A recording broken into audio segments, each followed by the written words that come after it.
federal government bowed to pressure from the Senate to declare a state of emergency on security. Ex-service chiefs tell Senate it will take 20 years to end insurgency. Also, House Committee on Police Affairs and Justice will meet the Inspector General of Police to insist on a speedy and thorough investigation into the recent violence in Oyo State. This is the Hallowed Chambers. I am Jesu Adewi.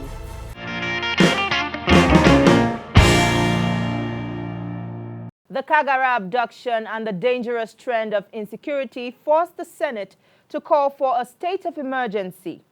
They are worried as it seems armed bandits, terrorists, and other violent groups have gained an upper hand over security and law enforcement agents in the country. Majority of citizens are helpless and defenseless against constant attacks that causes loss of lives and property. That local government, Kagara local government, has been one of the hotbed where these kidnappers have entrenched themselves. Can we rightly say that this government, I am sorry to say, that this government is incompetent in handling the security challenges in this country? Almost all the incidents of abducting students from schools happen in northern Nigeria. And with incidents like this, we will be reversing all the gains that were made in convincing parents and wards to take their children to school. So there is need for our security agencies and government to ensure that we come up with a strategy of ensuring security in schools. Speaker Femi Gbajabiamila says the House of Representatives will work within the powers available to prevent a reoccurrence of the violence that occurred at the Shasha market in Oyo State. He says the House of Reps has neither command or control of the country's security apparatus, but they have asked the police to conduct a speedy and thorough investigation into the recent violence. Aligns with this initiative, and we will constitute a working group to participate in these consultations. We will work together to examine the cultural, religious, and localized conflicts over land and history that are often at the root of internal security challenges and violent upheavals such as occurred in Oyo State last week and other parts of the country over the years.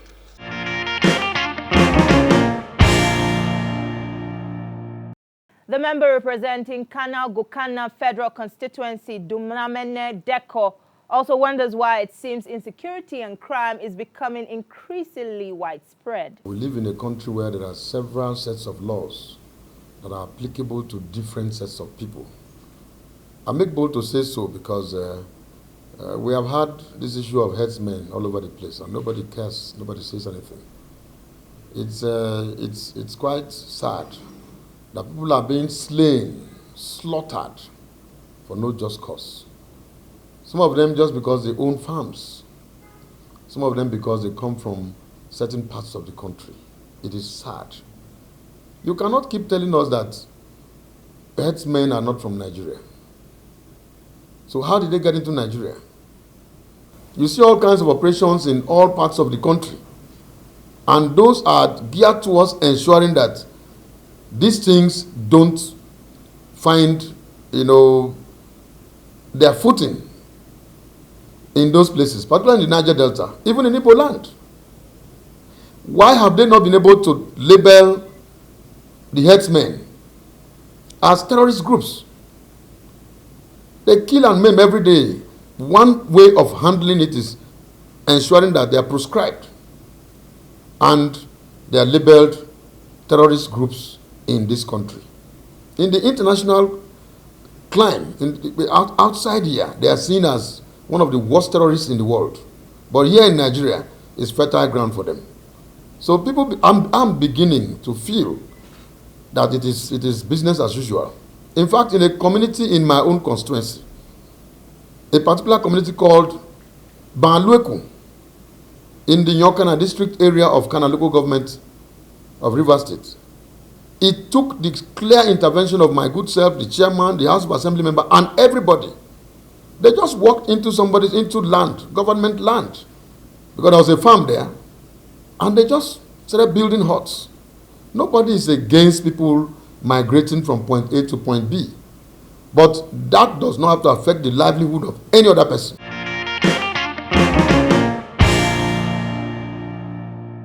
The new shocker is that the current insurgency may last for another 20 years and would still claim more lives and property. Former service chiefs who are now ambassadors designates did not hold back when they appeared before the Senate's Foreign Affairs Committee. 3 years ago, I conducted a research on the forest in the country. I realized we have over 1,000 forest reserves. I sent the team to Kenya. They went to Kenya and brought out a paper, and I said then 3 years ago that our next crisis will be in the forest. Some governors were invited. We told them we had to protect the forest. We had to send things to the forest to protect the forest. Apart from what we're facing in the northeast, the next problem we're going to have is the forest. But again, usually until it's with us right now. It is something that started more than 30, 40 years ago. They have penetrated the communities. They have won the communities to their side. That's why you see small hamlets, 1 or 2 people, still you see them hibernating or keeping Boko Haram in those locations. So it's a complex. So it requires a whole of government approach to deal with this. Military activities or military action is just one aspect. And this is one mistake we have been making.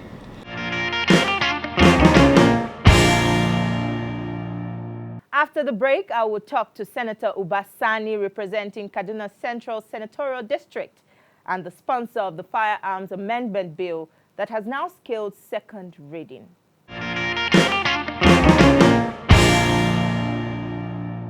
So throughout this week, it has been talks on insecurity on the floor of the Red Chamber. And now the senators are calling on President Muhammadu Buhari to declare a state of emergency on insecurity. How is this going to solve the problem? Thank you very much. Of course, we have to start with the background. You must be aware that this very Senate have discussed the issue of insecurity more than any other subject matter since the inception of the 9th Senate. And of course, we have shown a lot of concern. We have more motions on the issue of insecurity in different constituencies across the country more than any other subject matter again. Of course, we try as much as possible also to work closely with all the relevant security agencies in this country. We have also given them all the necessary support in terms of budgetary allocation and support to ensure that all the various security agencies in this country have enough resources to execute their programs and implement some important security issues in this country. Unfortunately, up to this moment, the issue has been lingering. Of course, I cannot sit here and say that we have been able to address the problem because virtually on a daily basis, we have had a lot of problem of attacks by bandits across the country, a lot of crises of kidnappings across the country, as well as attack by bandits in our communities, where we have lost a lot of innocent lives. And of course, you are also aware that when we look at the Constitution, you must also agree with me that the most important responsibility of any government is to protect the lives and property of the citizens of that country. And I can say here with all sense of responsibility that we have not been able to achieve this in this country. And that is the reason why we believe government must put a lot of effort toward addressing this problem, because this problem is lingering, and we at the level of National Assembly, like I said, we have done all we need to do. Are you saying that the government, the reason why this matter has degenerated to this extent is the fact that the government is slow to act? I think it's slow, but only recently the President of the Federal Republic of Nigeria, Muhammadu Buhari, have acted by listening to our own call to at least change the service chiefs, because it's, I think it's a positive step. We have been calling on him to at least overhaul the entire security sector of this country in the last 1 year. But we cannot say that it's late now. He has done that just recently, and I think we will sit down like in our resolution last week with all the new service chiefs, and we will certainly invite them to the National Assembly to address not only the senators, but to address Nigerians on their own programs, how they intend to approach this insecurity crisis across the country. We need to listen to them, and I think they need to speak to Nigerians, because the problem is really, really serious. And of course, it has affected the economy of this country, particularly the economy of our people who are the downtrodden, mostly who are farmers. Now they cannot farm any longer again. The common people who wake up in the morning to go and do their own normal businesses, they cannot do it any longer again. So their lives have been affected. And I think that is the reason why we have resolved not only to clear the service chiefs, because the president have already sent the letter to us, and as I'm talking to you, they're going through screening by the committees, by the relevant committees. But after that, we have also resolved to invite them to speak to Nigerians, not only with the senators, to tell us what is their own plan. What are they thinking they can do differently from what the other services did? Of course, that is what I think Nigerians will want to hear. You proposed the Firearms Amendment Bill, which has killed second reading on the floor of the Nigerian Senate. Tell us more about this piece of legislation and how this bill will intend to mop up small weapons and arms in circulation and stop its proliferation. No, it's a very straightforward bill. Of course, if you look at the act itself, it has not been updated in the last 30 years. It's obsolete. And if you look at the consigned raised even by the United Nations Regional Center for Peace in Africa, they have recently raised a very serious alarm and concern about the level of proliferation of arms and weapons in our country, Nigeria. And of course, analysts have already came out recently to said that out of about 500 million illegal weapons and small arms that are circulating within West African sub-region, about 350 million of such weapons can be found here in Nigeria. And I think we're talking about 70% of that number only in Nigeria. And we know the reason. The reason is simply because in this country, our laws are not very, we don't have very strong laws to deter the people that are moving around with illegal arms in this country. And of course, most of them are criminals, but they can afford to do that in Nigeria, but they might not be able to do that in other parts of the world because our laws are obsolete. They are not really, we have to, that is the reason why I decided to come with a bill to update the law, at least to bring it in line with the global best practices. That is what we're trying to do. They don't get into the hands of other people who might also use it again. So it happens in other... but when you talk about stiffer sanctions, because you mentioned stiffer sanctions, that's the amendment to this act. Yeah. What are we looking at? Of course, let me tell you, if you go back to look at this Firearms Act I'm trying to amend, I went through it, and I will ask a lot of people to go through it, the one we're trying to amend. You realize that most of those penalties, if you are caught with illegal firearm in this country, you have an option of either paying fines or imprisonment. Why should you have that option? That is one. We are trying to remove that completely. It has to be imprisonment. You don't have an illegal firearm where you certainly have no license to own it, and you are being caught by the relevant security agencies, and you'll be taken to court and you'll be asked to pay a fine. That is not happening anywhere in the world as I'm talking to you. So we are trying to look at that, most of these sections, and amend them. Secondly, even the penalties, some of them are as little as few months imprisonment.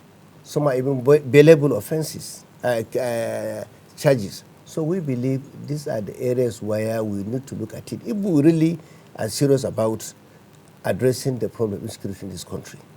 That is a problem. Whenever a person is being kidnapped in this country, you realize that those people the kidnappers have a lot of sophisticated weapons. You ask us, where are they getting it? We're not talking about even the Boko Haram terrorists. We're talking about the kidnappers. Some of them are even local people, but they have access to weapons in this country. So we have to also try. And we also have to look at the armed dealers. It's an area where we are also working toward addressing it in the current act, the bill we are trying to amend, so that we can update it, like I said, to global best practices. If we don't do that, we cannot address this crisis of insecurity. All right, so well said. We'll go on a short break right now, and we'll be right back.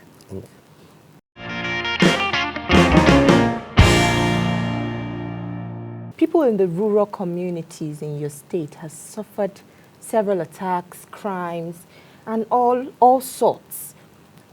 Is this a failure of government, or is this an incapability on the part of security agencies? I think it's a combination of both.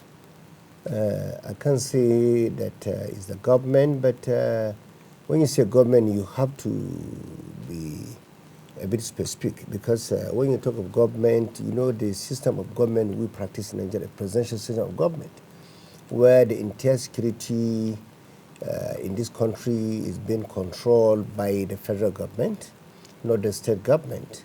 And of course, the state government can do as much as they can do. They rely on the federal government, who control the entire security institutions we have in this country. And of course, in Kaduna State in particular, we have a governor that have done extremely well in addressing the problem of insecurity in our own state. I can testify to that because we work closely with him. He sometimes even try as much as possible to come up to Abuja to meet virtually all the head of the different security agencies in this country. Several times he met the Army, the Air Force, the Navy, even the police, the SSS, but of course, that is all he can do. But like I always say, the issue of insecurity cannot be addressed only by a particular state. We must work together, and we must be on the same page. But some of the neighboring states have been frustrating our effort because whenever we destroy the camps of these bandits who have been attacking, killing our people, destroying our communities on a daily basis, most of these neighboring states, unfortunately, sitting down with these criminals, compensating them. And when they run from Kaduna and to our neighboring state, the state governors welcome them, sit with them, compensate them. And that is, for me, is really, really worrisome. And it's something that is unfortunate, because they're criminals. They can come to our state and kill our people, destroy our communities, and move to the neighboring state, which is not more than an hour away from our state, and they will all come and sip. And even some of the people within the society and the governments are even saying we should allow them or sit with them and even pardon them. I don't believe we should pardon criminals. I was actually coming to that, because the Zamfara State Caucus of the National Assembly, said that there is now peace in their state. This is one of the worst hit states in this insecurity attacks and all of that. And now they are saying there's peace in their state, and this is because the state government have been holding peace talks with these bandits, and this in some way has salvaged the whole situation. And now they are even calling on the federal government to take the same step. How do you feel about this call to grant repentant bandits amnesty? How can I believe that they're repentant when we are facing series of kidnappings, even along the axis on a daily basis. And I think it's a dangerous step they are taking. Is a very, I don't want to use some very strong words, but I think to say the least is irresponsible, because we should put more effort toward rehabilitating those victims of those criminals. Because when you go to Zamfara, they're talking about and neighboring states, if you ask them sincerely, can they tell you the number of IDPs there, those people that have completely been displaced by these criminals? They are homeless. Their children are not going to school any longer again. They don't know when they will ever go back to school. And you are wasting a lot of emphasis and time toward compensating people that are criminals. What is the legislature doing to support these communities that are worst hit by these violent attacks? I think at this material time we're addressing this issue locally. For me, as a senator representing Kaduna Central, I have about 7 local government I'm representing, but out of the 7, 5 of those local government have been affected seriously, and these bandits have been attacking 5 local governments within my constituency, like Bindungwari, Giwa, Igabi, Chukun, and Kajulu. So I have been trying my best to support the victims of those attacks. We have been trying to take care of their families. For me, that is the most important thing.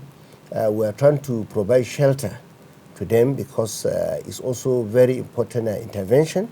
And we're also looking to ensure that their children are not affected, because they need to go to school. Like I said, if we do not look at that issue critically and address the issue of particularly the families of those victims of these bandits, we are going to be in a major crisis in the near future. Tell us more about some of the interventions you've made in your senatorial district and how you've been able to attract government presence to your state. Thank you very much. Of course, you know, my own constituency, Kaduna Central, most of my people are predominantly farmers, and our women are also into business. So I try as much as possible to use my own foundation. If you go to Kaduna, you will agree with me that Ubasani Foundation is one of the leading non-governmental organizations that have been supporting the less privileged people within our societies in terms of support for girl child education, supporting the less privileged, looking at and helping them to address their problem of health care, education, and supporting them to also enhance their own businesses. Recently, we have been partnering with different government agencies. Personally, I'm the one with the foundation that have been sponsoring most of those people, paying all the necessary fees to help them to assess government social investment support, because you need to educate them, you need to train them, you need to also support them to assess those kinds of loans and grants. And as I'm talking to you, over 4,000 people in my own constituency through my foundation have benefited. And that is in the issue of businesses. We have also trained them using recognized government institutions, because some of these grants or loans, you cannot access them except you go through some trainings. And of course, you know, our people are poor, they might not afford those kind of fees. And we try to pay that fees for them, train them, and to help them to access most of those grants they have received and loans. That is one. 2, every year, my foundation tries to support children of, that cannot afford to pay their WAEC fees and JAM. Only last year we supported over 1,000 children, and I'm happy to say that they are doing very well because their children that come from very poor family background. And I will try to do that because we know the problem in northern Nigeria is very serious, but our number one problem is education. I'm happy our governor have done a lot in improving the infrastructure. We have done a lot in supporting women because we believe our women are very hardworking, but they need support to enhance their businesses. So we, through my foundation, we have trained thousands of them. Only recently, we trained about 500 women, and we have supported them with startup packs, and they are doing very well in their businesses. We give them the support, some in terms of giving them what they need to do the business, and with some money to also start the business. So I think I've done a lot in that area, and we're ready to do more because I believe we're elected by these people to not only to rely on government to do everything for them. That is why I'm calling for all the well-meaning Nigerians to also come out and support the government, because we need to do that if we want our society to develop, and if we want our people to also stand on their feet and succeed in their small businesses.